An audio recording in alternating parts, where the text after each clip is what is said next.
तर कार्यकर्त्यांची समजूत काढलीच पाहिजे असा एक प्रकारे इशाराच ठाकरे गटाचे खासदार संजय राऊतांनी दिलाय।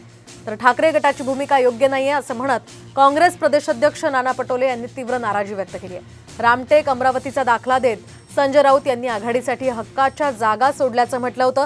तर विदर्भ आणि पश्चिम महाराष्ट्रामध्ये फरक असल्याचं प्रत्युत्तर सुद्धा पटोले यांनी यावर दिलं। आघाडीमध्ये आपण जेव्हा काम करतो तेव्हा अशा प्रकारे कार्यकर्त्यांच्या भावना लक्षात घेऊन दुखावलेल्या कार्यकर्त्यांची समजूत काढायची असते। पॉझिटिव्ह असायला पाहिजे। प्रधानमंत्री कोणाला करायचं?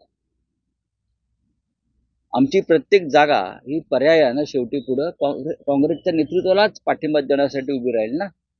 त्याच्यामुळे महाराष्ट्रात किमान 35+ जागा जिंकण्याचे जे मिशन आमचं आहे त्यासाठी प्रत्येकाने एकमेकांना हातभार लावला पाहिजे।